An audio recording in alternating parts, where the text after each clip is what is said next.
Good morning बच्चों। आशा करती हूँ आप सब बहुत अच्छे हैं। मेरा नाम है दीपक। मैं आपके अपने चैनल दीपक चहल में आप सभी का स्वागत करती हूँ। मैं जितनी वीडियो बना रही हूँ उस पे जो आप रिस्पेक्ट दे रहे हो उसके लिए बहुत बहुत शुक्रिया बच्चों। आज आशा करती हूँ कि आज की वीडियो भी आपको बहुत पसंद आएगी। आप इसको बहुत ज़्यादा शेयर करोगे, मेरे चैनल को सब्सक्राइब करोगे और लाइक भी करोगे, ठीक है। तो देखो बच्चों, हम सेकेंड चैप्टर कर रहे हैं हिस्ट्री का। इसके अंदर हम क्या पढ़ेंगे, जो नए नए सदर्न पार्ट में, इंडिया का जो सदर्न पार्ट है वहाँ पर किस तरह से राजा और राज्य बन रहे थे उसके बारे में हम देखेंगे कि किस तरह से नए नए राजवंश उभर कर सामने आ रहे थे, ठीक है। न्यू किंग्स एंड किंगडम्स, नए राजा और उनके राज्य, ठीक है। जैसे कि इसके नाम से ही शो हो रहा है, इस चैप्टर में हम क्या पढ़ेंगे, नई नई डायनेस्टीज के बारे में पढ़ेंगे। Many new dynasties emerged after the 17th century, कि 17th century के बाद बहुत सारे नए नए राजवंशों का उदय होने लगा। Map 1 show the major ruling dynasty in different part of the subcontinent between the 17th and 12th century, 7th and 12th century की जो ये नीचे मैप दिया गया है, मैप फर्स्ट जो शो किया गया है उसके अंदर क्या दिखाया गया है कि हमारा जो सब कॉन्टिनेंट है उसके अंदर 7th मतलब 7वीं से लेके 12वीं शताब्दी तक कौन से मेन राजवंश थे जिन्होंने रूल किया, ठीक है। यहाँ पर आप देख सकते हो बच्चों, आइडेंटिफाई कर सकते हो। क्या आप इस मैप में देख के मुझे बता सकते हो कि चाहमान राज्य कहाँ था, पाल्स राज्य कहाँ था और राष्ट्रकूट राज्य कहाँ था? उन राज्यों की आज के दिन आपको आइडेंटिफाई करनी है कि आज के दिन अगर हम ढूंढना चाहें तो वो किन राज्यों में आपको मिलेंगे, ठीक है। आगे हम देखते हैं बच्चों, the emergence of new dynasty, कि नए राजवंशों का उदय कैसे हुआ, इनमर्ज कैसे हुए, ठीक है।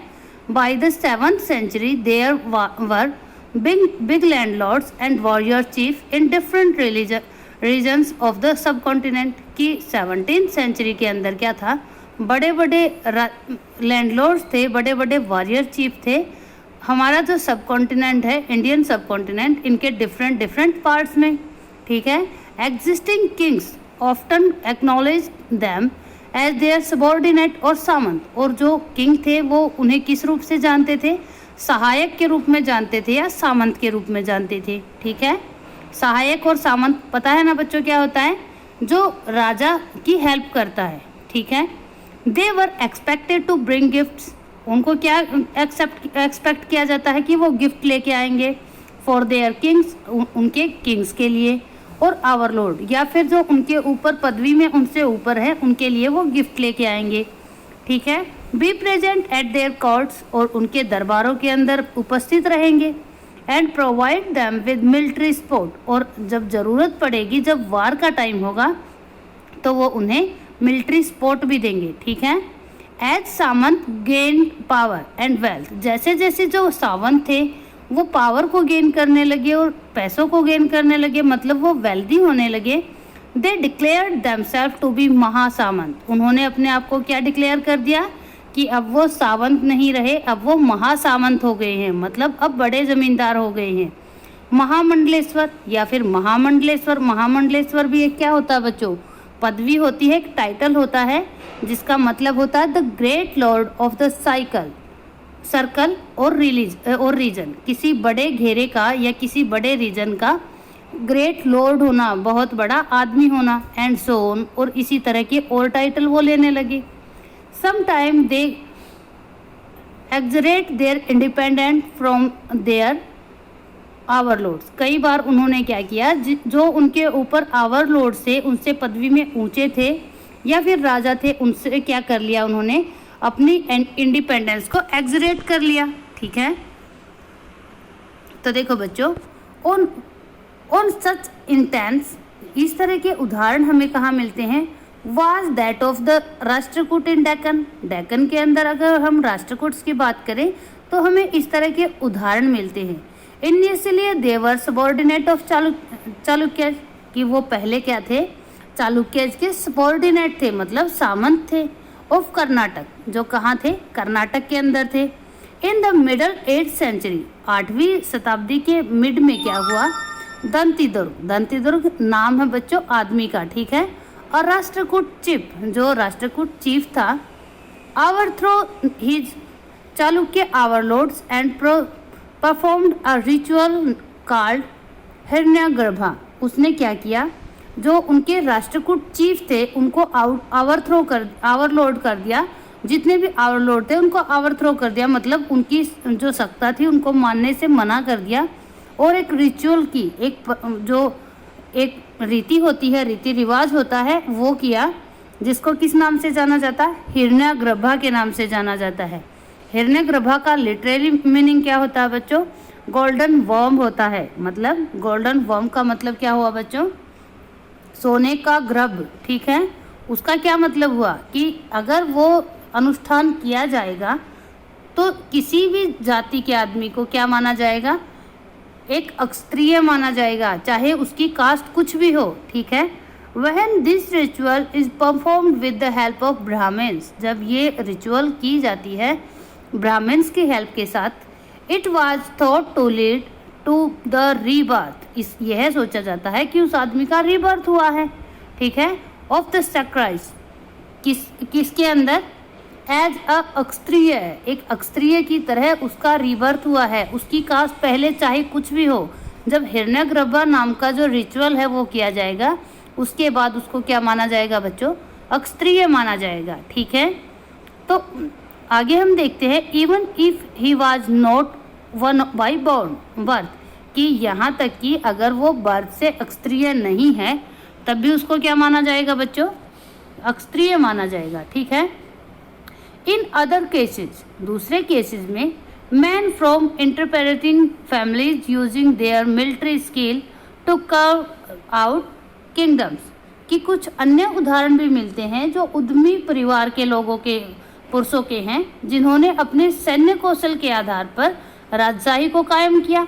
ठीक है, फॉर इंस्टेंट, उदाहरण के लिए हम देखते हैं द कदमा, कदम्बा कौन था, कदम्ब मयूर शर्मा, पूरा नाम इनका क्या था बच्चों, कदम्ब मयूर शर्मन। और एंड गुज्जर प्रतिहारा, गुज्जर प्रतिहार के आदमी का नाम क्या था, हरिश्चंद्र। ठीक है, Harishchandra were Brahmin who give up their traditional profession and took to arm, वो जन्म से ब्राह्मण्स थे दोनों के दोनों, लेकिन उन्होंने क्या किया, अपना जो ट्रेडिशनल प्रोफेशन था उसको लीव कर दिया और आर्म उठा लिए, यानी वो अक्षत्रिय बन गए।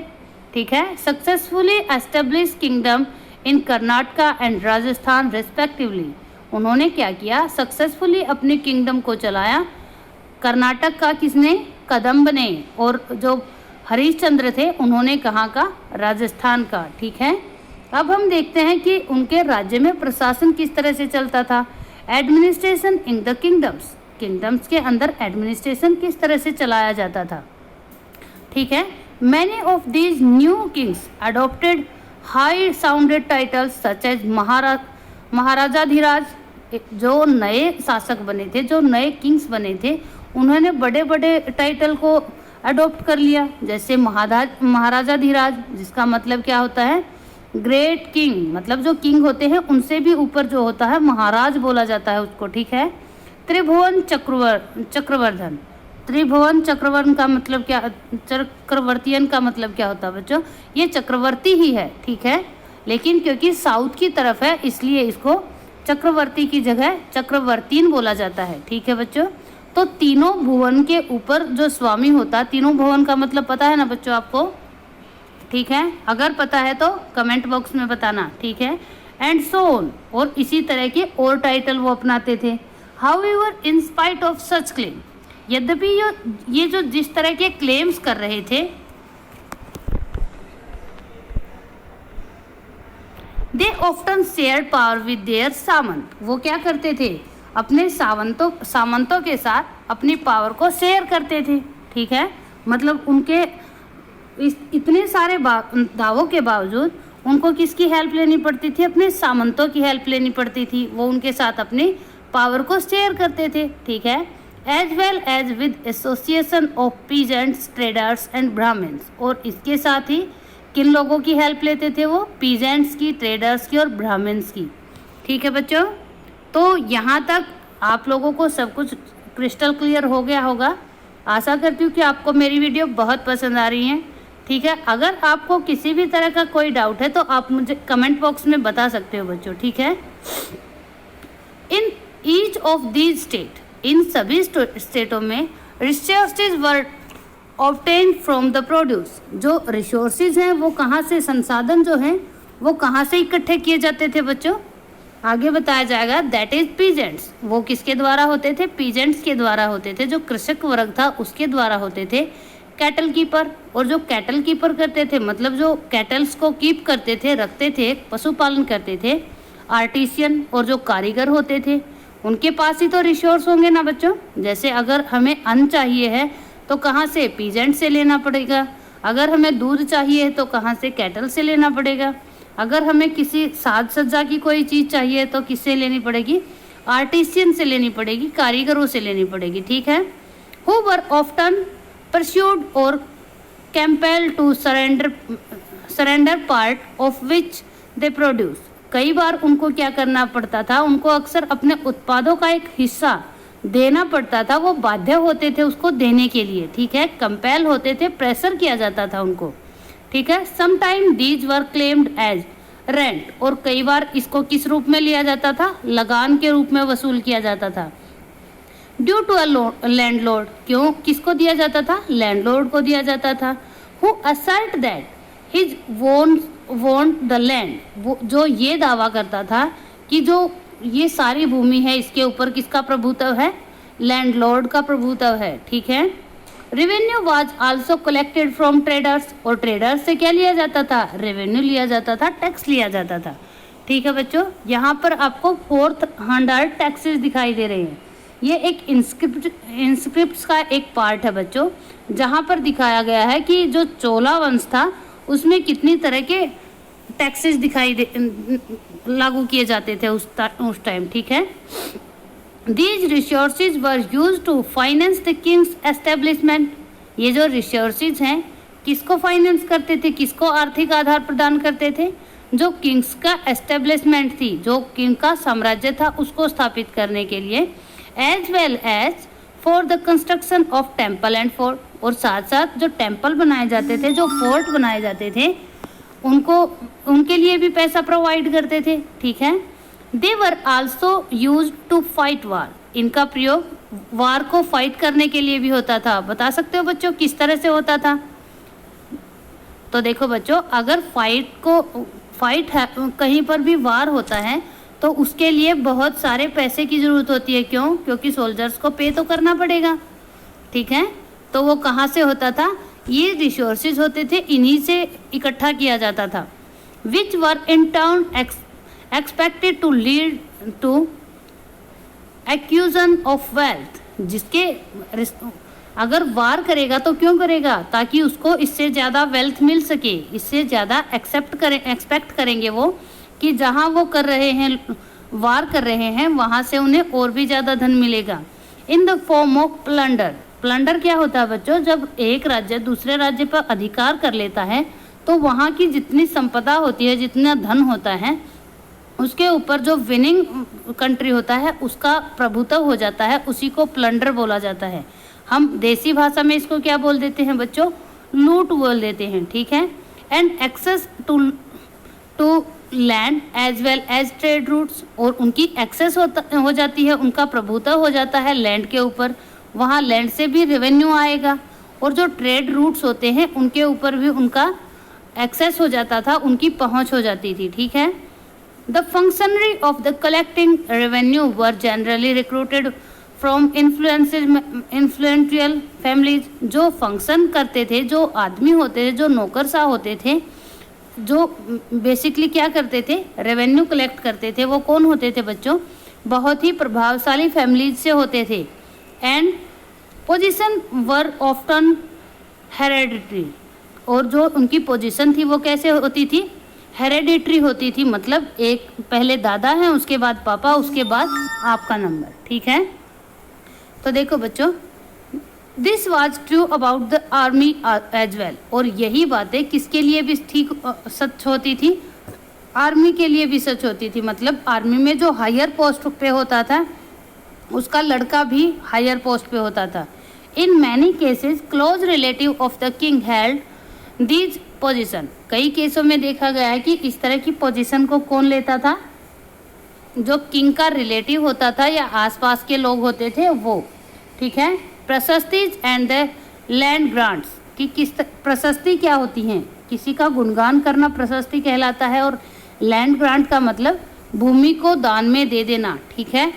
प्रशस्तीज contain detail that may not be literally true, प्रशस्ति के अंदर जो बोला जाता है वो सामान्य रूप से ट्रू नहीं होता, वो सिर्फ प्रशस्ति होती है, बढ़ा चढ़ा के बातों को कहा गया होता है, ठीक है। But they tell us how ruler wanted to depict themselves, लेकिन वो ये बताता है कि किस तरह से जो रूलर है वो अपने आप को दिखाना चाहता था, ठीक है। एज वेलाइंट, वेलाइंट क्या होता है, सूरवीर, वॉरियर, विक्टोरियस वॉरियर, विजयी योद्धा के रूप में दिखाना चाहता है, सूरवीर के रूप में दिखाना चाहता है। फॉर एग्जाम्पल, जैसा कि हम एग्जाम्पल के रूप में देखते हैं, there were composed by learned Brahmins, कि इनको किसके द्वारा बनाया जाता था, पढ़े लिखे ब्राह्मण्स के द्वारा बनाया जाता था। Who occasionally help in administration, जो कई बार प्रशासन में भी उनकी हेल्प करते थे, ठीक है। यहाँ पर आप लोगों को एक प्रशस्ति दिखाई दे रही होगी बच्चों, ये नागभट्ट जो थे उनकी प्रशस्ति है। आप इसके अंदर देखना और आइडेंटिफाई करना कि कितने अक्षेत्रों को दिखाया गया है कि नागभट्ट के अंडर इतने सारे क्षेत्र थे, ठीक है।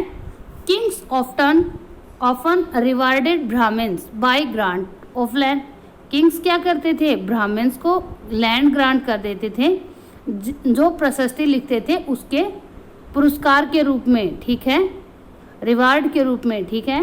These were recorded on copper plates, इनको किसके ऊपर रिकॉर्ड किया जाता था, कॉपर प्लेट्स के ऊपर रिकॉर्ड किया जाता था। Which were given to those who received the land, जो किनको दी जाती थी, उनको दी जाती थी जिसको जमीन मिलनी थी। वो कौन होते थे बच्चों, मोस्टली ब्राह्मण्स होते थे।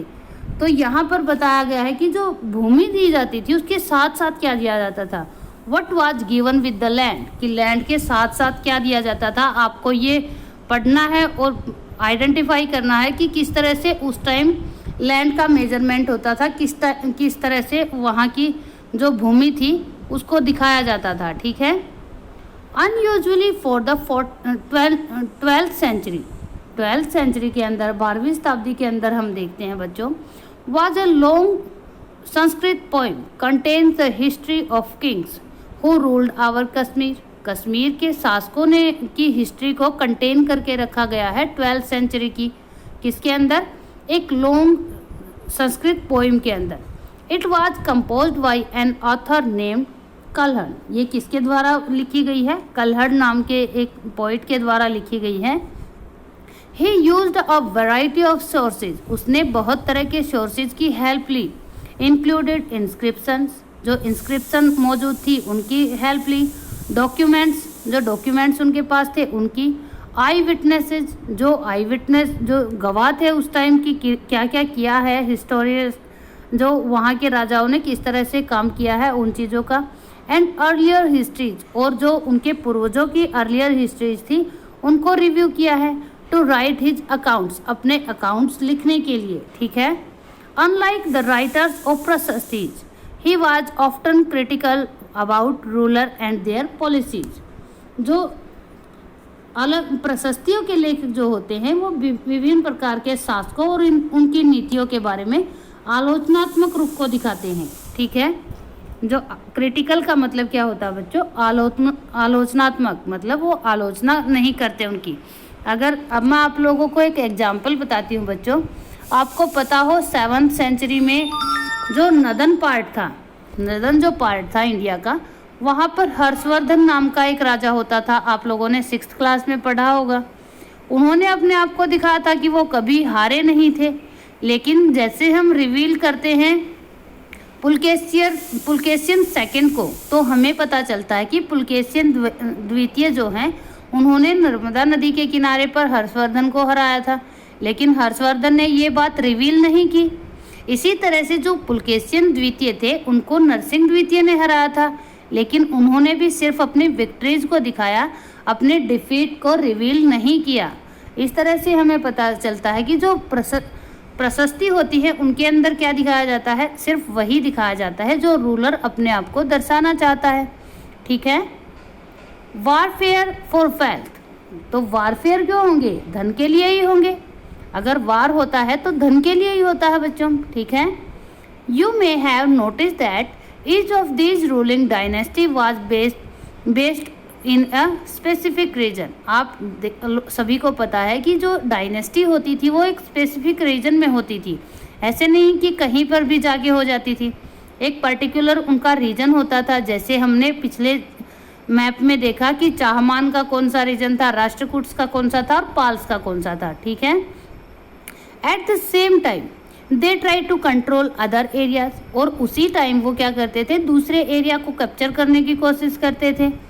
वन पर्टिकुलरली प्राइज्ड एरिया, एक जो बहुत इम्पोर्टेंट एरिया था उस टाइम का, was the city of Kannauj in the Ganga valley. Ganga valley के अंदर कन्नौज नाम का जो सिटी था वो बहुत इम्पोर्टेंट था, प्रेशियस था। ठीक है।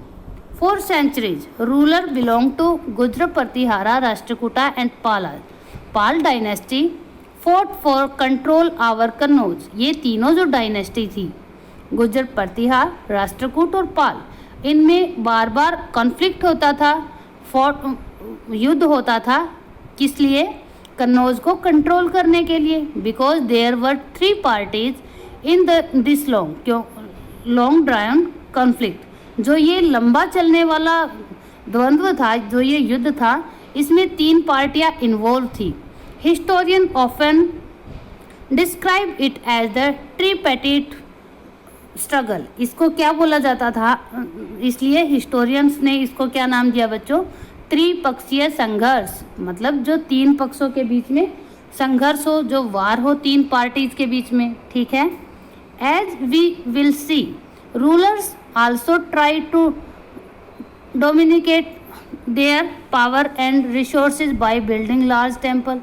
और हम यह भी देखते हैं कि वो रूलर क्या करते थे, अपने जो संसाधन थे उनका प्रदर्शन करने के लिए, अपने डोमेन का प्रदर्शन करने के लिए बड़े बड़े मंदिरों का निर्माण करवाते थे। क्यों करवाते थे बच्चों, बता सकते हो? अगर बता सकते हो तो कमेंट बॉक्स में कमेंट करके ज़रूर बताना। ठीक है। अदरवाइज तो हम क्लास में डिस्कस करेंगे ही।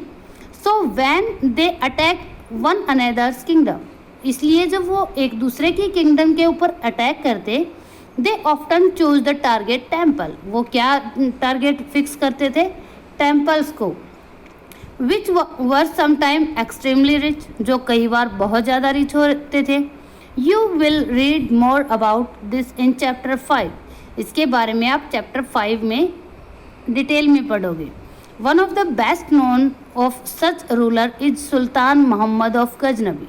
इसका जो बेस्ट एग्जाम्पल है, जो सबसे अच्छा एग्जाम्पल है जो हम जानते हैं, वो सुल्तान मोहम्मद है। मोहम्मद कहाँ के थे, गजनी के थे। गजनी कहाँ पर पड़ता है बच्चों, अफ़गानिस्तान के अंदर पड़ता है, जिसे हम क्या कहते हैं, मोहम्मद गजनवी। ठीक है।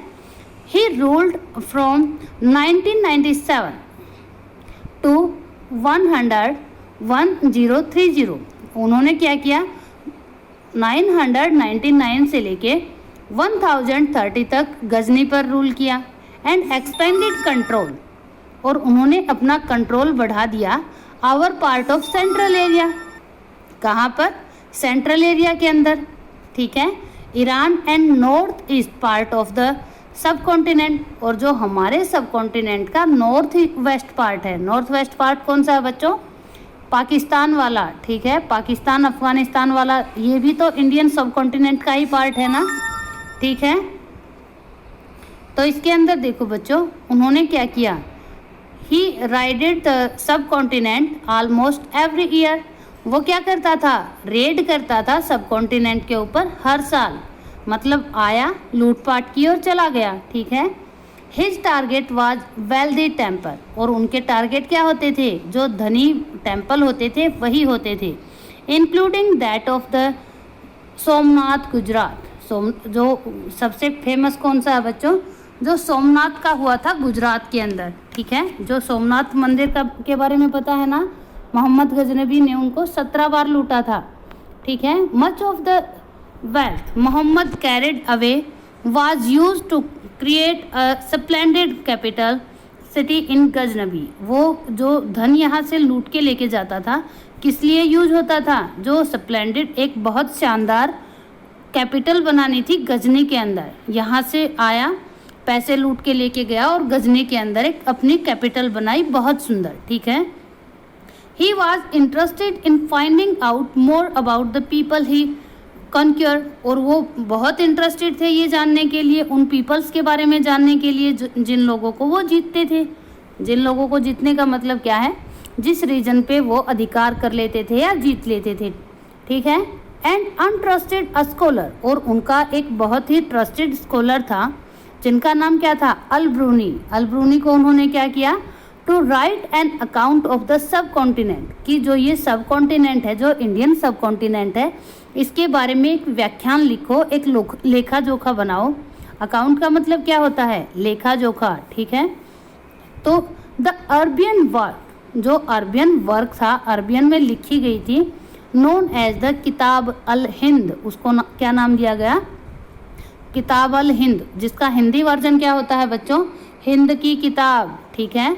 Remain an important source of historians, historians के लिए आज भी एक इम्पोर्टेंट सोर्स है।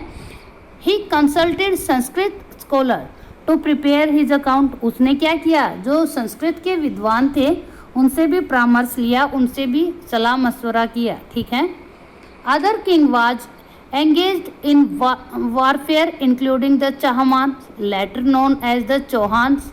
और बाकी के जो दूसरे राज्य थे वो भी युद्धों में व्यस्त रहते थे, जैसे कि चहमान, जिनको बाद में किस नाम से जाना गया? चौहान के नाम से जाना गया। who ruled over the region around Delhi and Ajmer, जो कहाँ पर शासन करते थे? दिल्ली और अजमेर के पास शासन करते थे। They attempt to expand their control to the west, वो क्या कर रहे थे? अपने कंट्रोल को वेस्ट की तरफ बढ़ा रहे थे। वेस्ट की तरफ कहाँ बच्चों? अजमेर और दिल्ली के वेस्ट में। ठीक है। पंजाब हरियाणा की साइड से आगे जाते हुए पाकिस्तान तक। ठीक है। दे अटेम्प्ट टू एक्सपेंड, ओह ये तो हो चुका। ठीक है। Where they were oppose by the Chalukya of Gujarat, जहाँ पर उनको किसका सामना करना पड़ा? चालुक्यज का करना पड़ा, जो चालुक्य थे गुजरात के अंदर उनको। And the Garhwal of western Uttar Pradesh, और जो वेस्टर्न उत्तर प्रदेश के अंदर कौन थे? गढ़वाल्स थे। गढ़वाल्स भी क्या था बच्चों? एक राजवंश का नाम था। The best known Chahamana ruler was Prithviraj third, जो उनमें से सबसे प्रसिद्ध चहमान रूलर थे वो पृथ्वीराज थर्ड थे। Who defeated an Afghan ruler named Sultan Mohammad Ghori, जिसने एक अफगानी रूलर को डिफीट किया था, जिनका नाम क्या था? सुल्तान मोहम्मद गौरी था। कब डिफीट किया था बच्चों? 1191 के अंदर। बट अगले ही साल क्या हुआ था? नेक्स्ट ईयर उन्होंने जो चौहान था, जो पृथ्वीराज चौहान थे, उनको क्या कर दिया था? डिफीट कर दिया था, हरा दिया था। तो यहाँ पर आपको एक मैप दिखाई दे रहा है बच्चों, यहाँ पर क्या दिखाया गया है? चोला राजवंश को दिखाया गया है। ठीक है। तो देखो बच्चों, मेरे ख्याल से काफ़ी लंबी वीडियो हो गई है, तो अब हम यही स्किप करते हैं, कल की वीडियो यहीं से स्टार्ट करेंगे। ओके बच्चों, take care, stay home, stay safe. अगर वीडियो पसंद आए तो लाइक ज़रूर करना, सब्सक्राइब ज़रूर करना। ओके बच्चों, बाय बाय।